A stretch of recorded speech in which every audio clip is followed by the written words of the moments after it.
next time you go to Disney World with your children, you'll have to start scanning their fingers. Disney said the new process is going to help block the use of stolen and shared tickets. Now, if you remember, it used to be that tickets for children aged 3 to 9 would have been easy to transfer because they had no finger images attached to them. Well, Disney says parents who feel uncomfortable with having their kids' fingers scanned, you can use yours instead. Lafayette approves a new ordinance that bans discrimination based on one's gender identity or veteran status.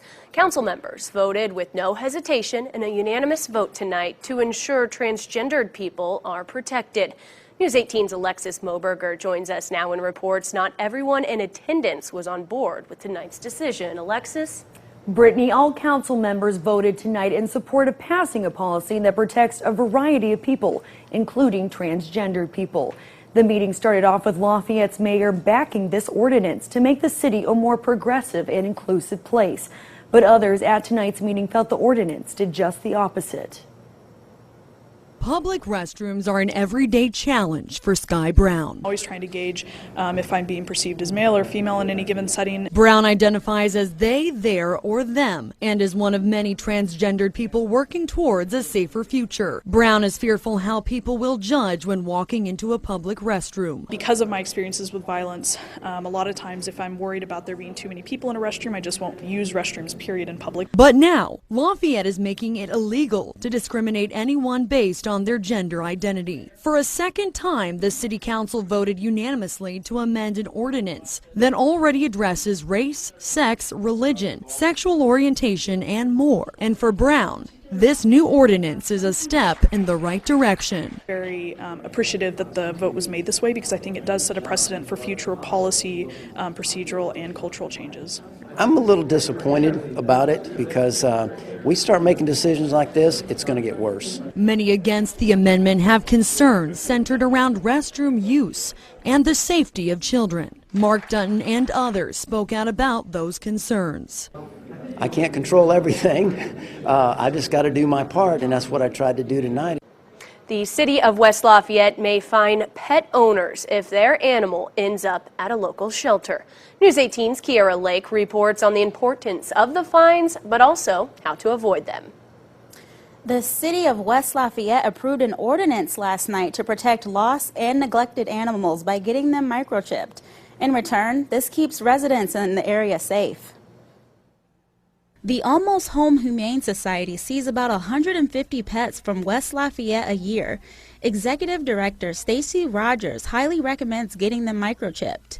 I would highly recommend it. It's really the best way to make sure your pet's going to get back to you as soon as possible. The microchip is implanted underneath the animal's skin and programmed with the owner's contact information.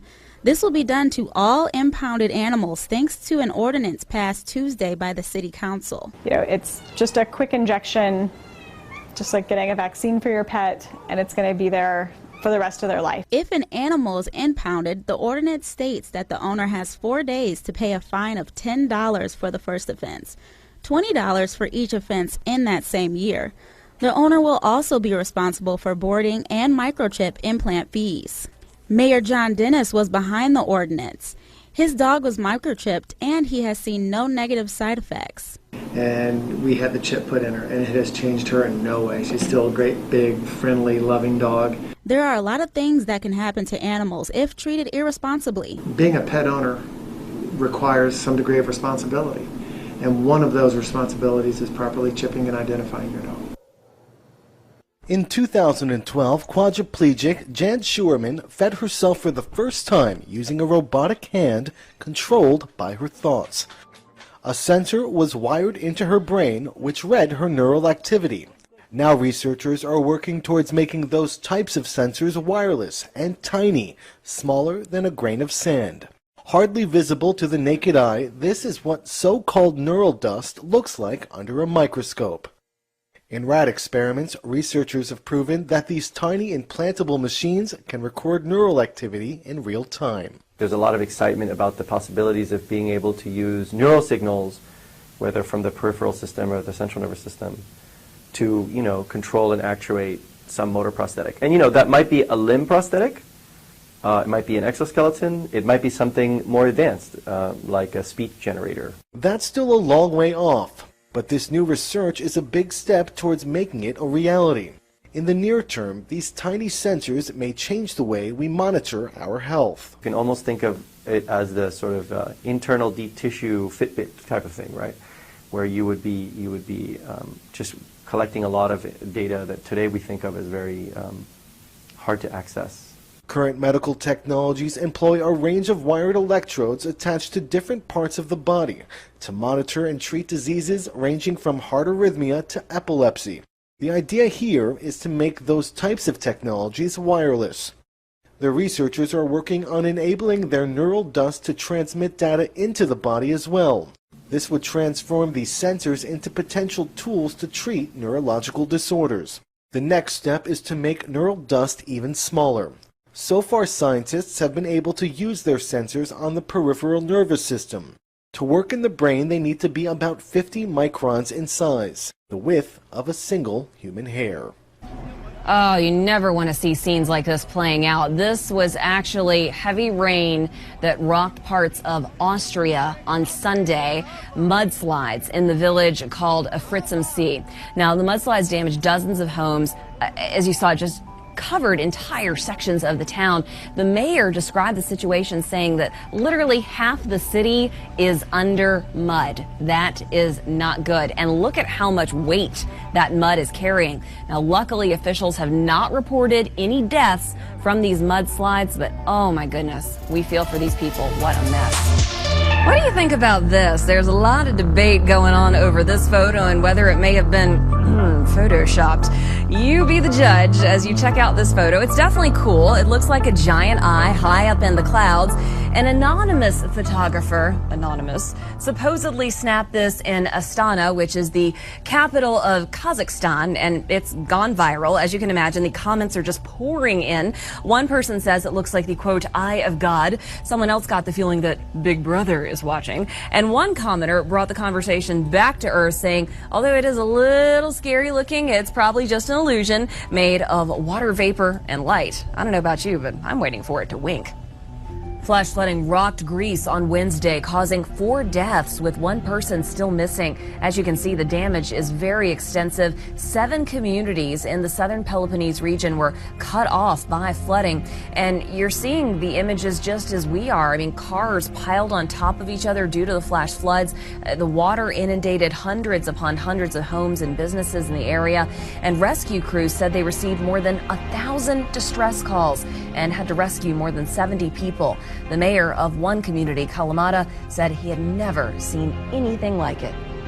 So in light of the very strong earthquake that we had in Oklahoma, north of Oklahoma City, this was on Saturday. I'm sure you know what I'm talking about if you live there. The USGS has gone back and done a little bit of reanalysis, not only on that earthquake, but the one that it was tied with in 2011 for being the strongest earthquakes, both of them, in Oklahoma recorded history. All right. And in their reanalysis, using a lot of data that they have available, they found that they upgraded the 2011 Stillwater area earthquake to a 5.7. Okay, these were both initially 5.6. So 2011 one got upgraded to 5.7. This one got upgraded to a 5.8. All right, so that makes this earthquake that we just had on Saturday the strongest earthquake in Oklahoma history. The aftermath of devastating mudslides in Guatemala. Emergency workers and local residents dig for survivors after 9 people were killed. The night before, the bodies of the victims were recovered. The concrete houses with their corrugated iron roofs in this poor neighborhood were turned to rubble. Emilio Vega lost his wife in the mudslide, and his son is still missing. I told my wife, we have to wait for the rain to pass, and then we'll leave. But she was worried about the house, that it was going to get flooded. Leave everything, I told her. The mudslides were triggered by heavy rains, and a spokesman for the National Emergency Service blamed a poor drainage system for the tragedy. Last year, Guatemala had one of its worst ever natural disasters when nearly 300 people were killed in a mudslide.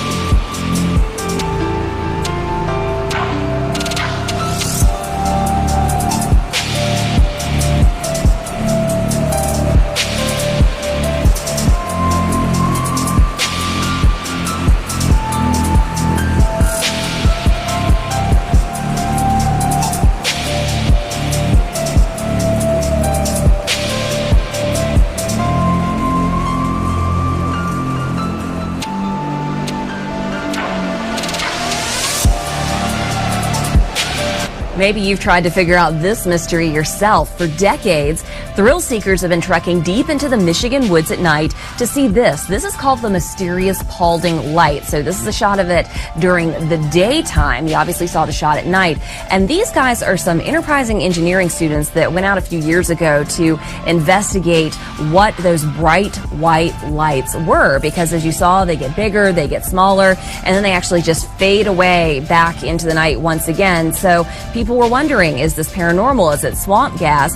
Well, the students came to the conclusion that it was just headlights off in the distance. But, you know, whatever it is, people are no doubt going to continue to make that journey to see these lights for years to come. Hurricane Newton has given western Mexico a hammering, but despite the first reported loss of life, the popular tourist resort of Cabo San Lucas knows it could have been a whole lot worse. At least 2 people are dead and 3 missing after a fishing vessel was wrecked by the storm as holidaymakers hunkered down in their hotels. It felt like one of the hurricane was going through and then it would calm down, and then later on it came really stronger after that.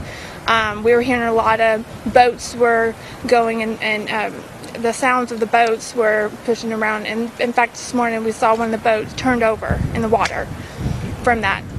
The Category 1 hurricane hit Cabo San Lucas on Tuesday with winds of 150 kilometers per hour. Heading north, it has Arizona in its sights. It's expected to arrive in the U.S. state as a tropical storm. Cabo San Lucas still remembers the severe battering it took 2 years ago when a stronger storm, Hurricane Odile, caused extensive damage. We begin with worldwide condemnation and concern after North Korea tested its most powerful nuclear weapon yet. The North claims its ballistic missiles can now carry nuclear warheads. The overnight test triggered a magnitude 5.3 tremor near North Korea's main nuclear base. South Korea and Japan called the test reckless and unacceptable. And President Obama, returning from a trip to Asia, promised serious consequences. Adriana Diaz is in Beijing, where China is also protesting its allies' latest move. Adriana, good morning. Good morning. This is North Korea's second nuclear test this year alone, and its largest yet. This comes just after the U.S. and South Korea held joint military exercises last month, and amid planning for a U.S. missile defense shield on the Korean peninsula. That's angered the North and further complicated an already tense situation. North Korea said overnight the test was performed on a newly developed nuclear warhead at a remote site used for previous nuclear tests. South Korean officials scrambled together an emergency meeting. And on his way back from Asia, President Obama had separate phone calls with South Korea's president and the Japanese prime minister. The test violates 5 UN Security Council resolutions and undermines regional stability. Secretary of State John Kerry addressed the test from Geneva. We're trying still to monitor to find out precisely what took place. Earlier this week, Pyongyang caused more concern when they launched 3 missiles while China was hosting world leaders at the G20 summit. And yesterday at a regional summit in Laos, President Obama condemned what he called provocations. We are constantly examining other strategies that we can take. Pyongyang's nuclear program is a source of national pride. When we visited in May, the nation showcased a parade float celebrating their January 6th nuclear test. That month, in a 3-hour speech, leader Kim Jong-un pledged to use nuclear weapons only in self-defense. Every time we condemn them, they come back at us with another test. Joshua Pollack is an expert on nuclear and missile proliferation. If you read their statements in the last few days, I think it has become increasingly clear that they have more planned for us even before the end of this year. China, North Korea's only major ally, had harsh words for Pyongyang, condemning the nuclear test. China also said it would lodge a formal complaint with North Korea's ambassador here. Gail? Adriana Diaz in Beijing, thank you. Now, Russia says its fighter jets intercepted U.S. military spy planes as they're trying to snoop on Russian army exercises over the Black Sea. According to Russian Defense Ministry, U.S. planes twice tried to get close to the Russian border over the Black Sea without their transponders on. Ministry also says the Russian jets were dispatched, quote, in strict accordance with international rules. Pentagon has slammed Russia's move as unsafe, saying a fighter jet flew within 10 feet of a U.S. naval surveillance aircraft. Russian jets have also intercepted U.S. Air Force reconnaissance planes several times over the Baltic Sea since the beginning of 2016.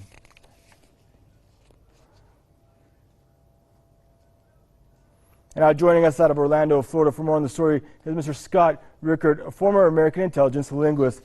Hello, Mr. Rickard. Thanks for joining us here on Press TV's Top 5. Now, sir, what are the dangers of these close calls between the U.S. and Russia during a time, that is, when the world doesn't really need another war or conflict? Well, these kinds of actions have been going on for decades. The Russians constantly would fly next to American reconnaissance aircraft, always within quite close proximity, a lot of times even doing barrel rolls and getting up underneath the aircraft and hitting their afterburners. You know, these kinds of incidents aren't uncommon. Now, what is uncommon is you have the Americans who are continually probing, you know, not only the Russian territories, but also China, Iran, unfortunately, and many other countries around the world with these quote-unquote reconnaissance aircraft. Now, this particular aircraft in question, the P-8, now let's be clear here, this is not a reconnaissance aircraft. It has anti-ship missiles, it has anti-torpedo capability, anti-submarine torpedo capability that is just tremendously outflanks most of the equipment that any other country in the world has. And the fact that they're flying without transponders on and teasing the Russians as they fly towards the Russian border, you know, the Russians are actually showing quite a bit of patience, and they're certainly protecting their sovereignty and their land. You know, certainly you don't see Russians flying warplanes, not reconnaissance planes, but warplanes, planes equipped with this kind of armament right up to the American border, because there'd be a lot of noise, and certainly the Iranians aren't doing that as well. It's funny you should mention that, because that leads me right into my second question. If Moscow was just miles off the U.S. coast, ghosting U.S. military exercises with similar aircraft, how would Washington respond to that? Well, I'll tell you, there'd be every news agency in the country would be covering it. They'd be making big news out of this, and they certainly wouldn't be putting it in the point that the Americans were doing something wrong protecting their borders. In fact, what's interesting here is that the Russians are doing nothing wrong. In fact, they've been extremely patient, not just in recent times, but through just decades upon decades. The Chinese have had to deal with, if you look at what happened on Hainan Island, when they shot down the predecessor to the P-8, the P-3E, it was actually truly a signals intelligence reconnaissance aircraft. They didn't really shoot it down, there was a collision back then, and that was about 15 years ago. And it's indicative, the Americans, obviously flying very close, if not within Chinese airspace. And unfortunately, in that incident, there was an accident where, oddly enough, the pilot's name was Wong Wei, which in English it sounds like wrong way. He accidentally ran into the P-3. And in this case, the Russian pilots, these are highly skilled pilots. These are fighter pilots. They're some of the best pilots in the world, just like the American pilots. And these pilots are, extremely skilled in what they're doing, and there was absolutely no danger to the P-8 aircraft. And so I believe here what we see here is a true hypocrisy. These aircraft, if this kind of armament was being flown along the American borders, there'd be a massive uprising in not only the media, the government, and the people.